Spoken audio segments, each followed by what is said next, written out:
Order 66 wasn't just a command, it was a turning point in galactic history, a secret protocol embedded into the very DNA of the clone army.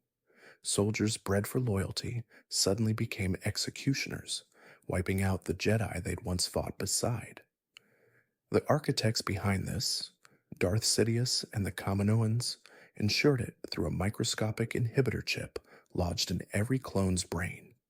The moment the order was given, the galaxy shifted. Execute Order 66. Trust shattered. But for a few, something was different. Captain Rex, designation CT-7567, was one of the most respected clones in the Grand Army of the Republic.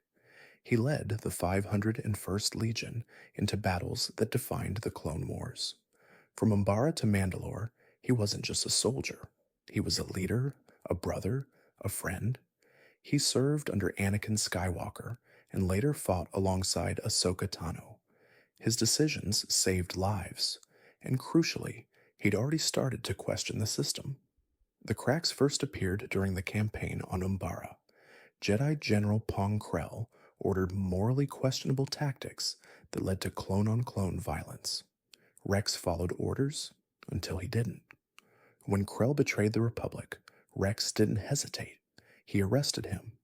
It was one of the first signs that Rex could think for himself, that his loyalty had limits. But the true awakening came through another clone, Fives, CT-5555. After witnessing the unexplained death of fellow trooper Tup, Fives uncovered the existence of the inhibitor chips. He unraveled a conspiracy tied directly to the Chancellor, but before he could expose the truth, he was silenced, murdered, framed as unstable, but not before whispering one final warning to Rex. Though Rex couldn't fully believe him at the time, the warning stuck. He archived the information quietly, burying it in his mind. And then came the siege of Mandalore. The Republic was crumbling, and Ahsoka had returned to help capture Maul. Rex, promoted to commander, fought fiercely alongside her until the moment Order 66 came through. In the briefing room, as Palpatine's voice echoed from the holocom, Rex trembled. He dropped his helmet. His blaster shook. Tears welled in his eyes as the programming fought his will.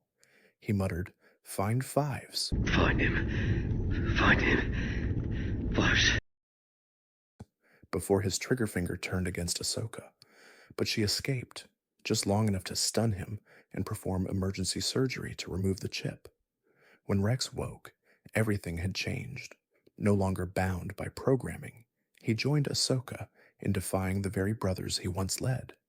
Inside the hangars of a falling Star Destroyer, they dodged blaster fire, avoided Maul, and did everything they could to escape without killing their fellow clones. They didn't want revenge. They wanted a future. That future came at a cost. The ship crashed on a remote moon. Together, they buried the dead.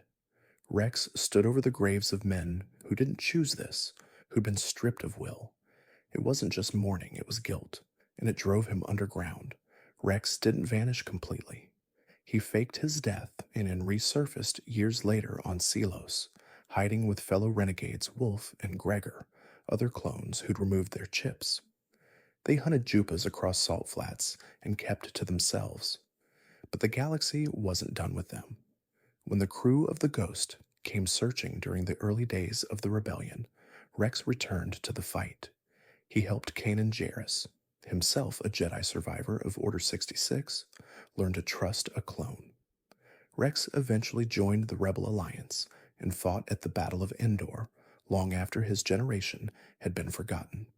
And yet, it all traces back to one decision, one moment where programming didn't win.